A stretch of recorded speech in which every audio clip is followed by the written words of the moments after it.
God only knows what you've been through. God only knows what they say about you. God only knows how it's killing you. But there's a kind of love that God only knows. God only knows what you've been through. God only knows what they say about you. But God only knows the real you. There's a kind of love that God only knows.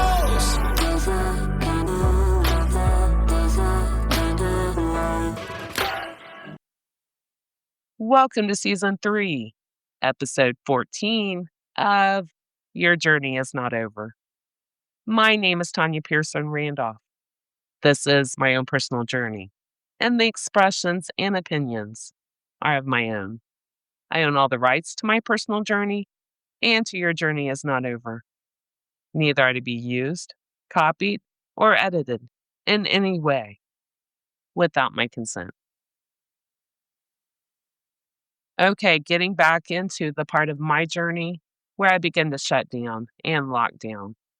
First, let me say, now being on the other side of the anxiety and the panic attacks and the fear of leaving my home, I took back my power and I got my self-confidence back and I took back my life and I overcame it.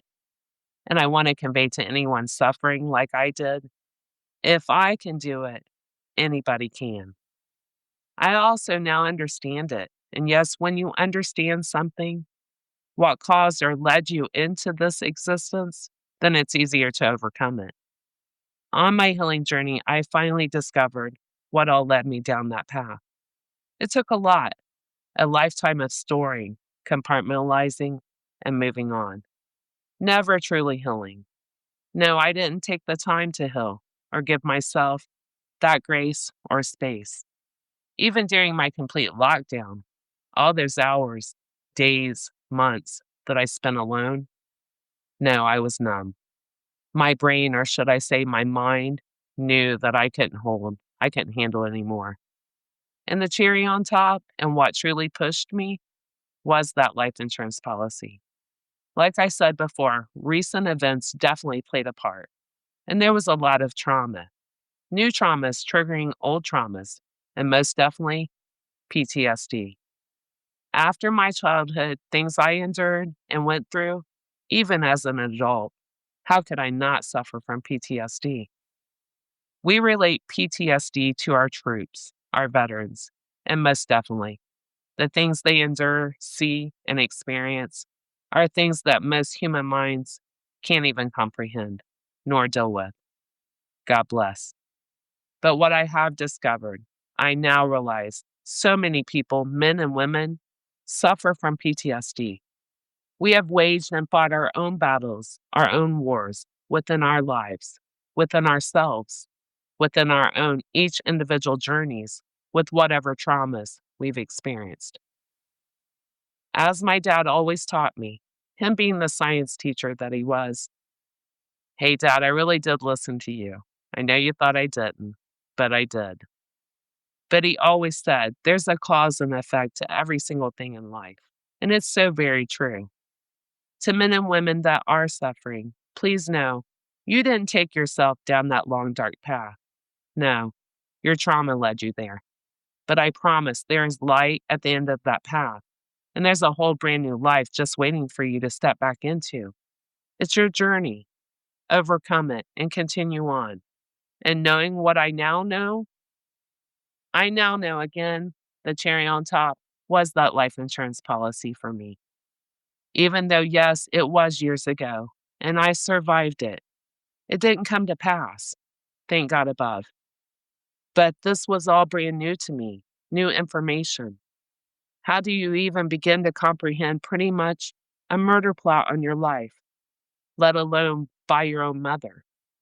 And just the knowledge of, yes, there was a plot, which took planning, the premeditation of getting the life insurance policy, then waiting a year to execute and begin the poisoning, then the lies that I was anorexic or bulimic, and that I was doing this to myself, and the realization of how calculating she was, and that she wanted me dead.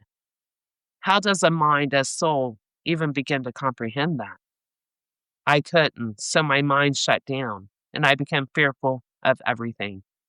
Even stepping out my door to go onto the porch seemed impossible.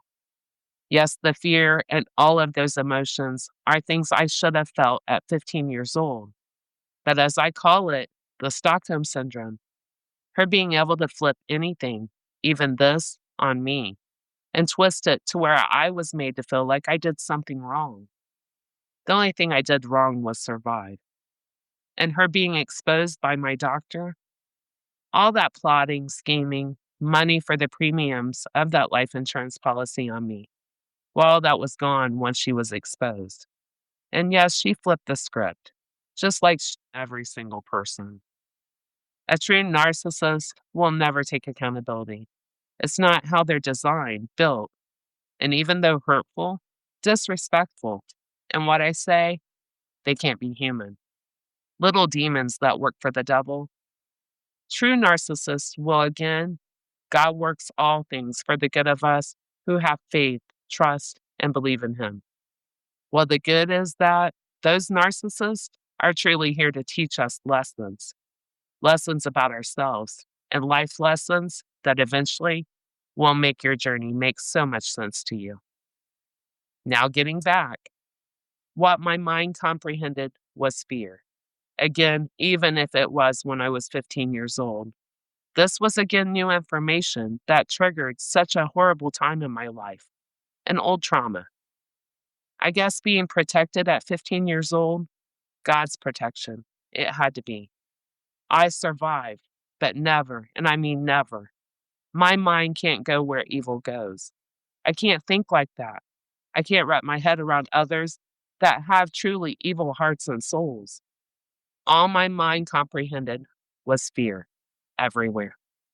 A feeling of fearing for my life as if the threat was still real, even though she was deceased. At the time, my mind was in shock, the devastation of this revelation, not to mention the timing. It crippled me and it changed my life completely. I now promote psychologists, psychiatrists, life coaches, counselors, therapists completely. I end every speech I give with please find someone that you're comfortable with, that you connect with, that you can relate to. And please begin to work through whatever you experienced, whatever traumas, unresolved traumas, childhood traumas, PTSD. Love yourself enough to give that time and space to yourself. You're worth it. Also, please know not everyone connects. That's human nature. So if you tried a therapist, a counselor, a life coach, and it wasn't for you, or you felt it didn't help, well, that's because you didn't connect. Again, human nature. Please try again and find the perfect fit for you, the person that you do connect with, that provides that safe space for you. There is no stigma nor shame, or there shouldn't be, for seeking help to become a happy, healthier version of yourself. Well, you can't become that version until you work through all the dark paths that you walked and then begin to understand it, heal it, and release it and own it. Speaking on it or about it and acknowledging it is your first step to healing. And to all the people that work in mental health, no matter what field you're in, I applaud you completely for being the people who decided to go into a field of helping others. And I do know, am aware that you're taught to keep a barrier between you and your clients, not to get personal. Don't share your own personal experiences with your clients. Well, my experience, and I'm no professional, nor will I ever claim to be, but again, my experience with every trauma known to man, and also my relationships with people, strangers even, that want to tell me and share with me things they've never voiced nor shared with another soul. Well, that comfortability towards me is because I do open up and I relate to whomever in some form or fashion. I allow that safe place for them to be open and vulnerable with me.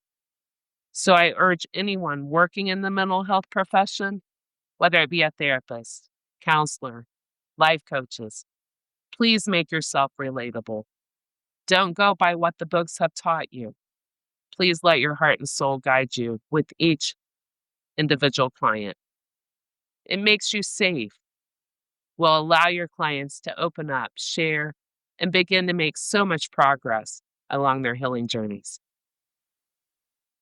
Before I sign off today, I do want to say I have been thanked so many times by professionals that work in the mental health field.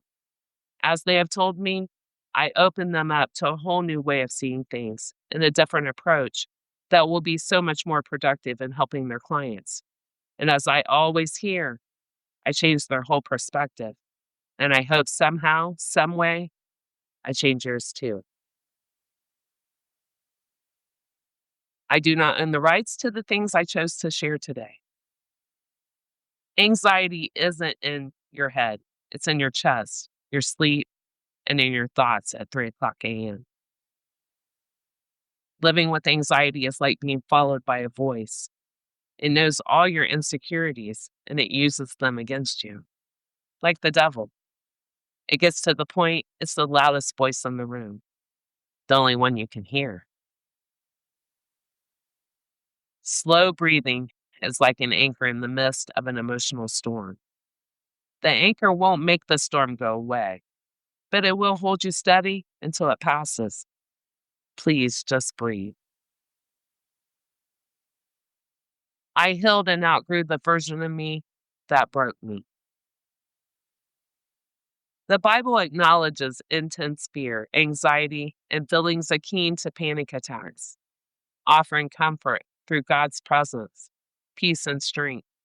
And it encourages all that believe in God to cast their anxieties on God through prayer.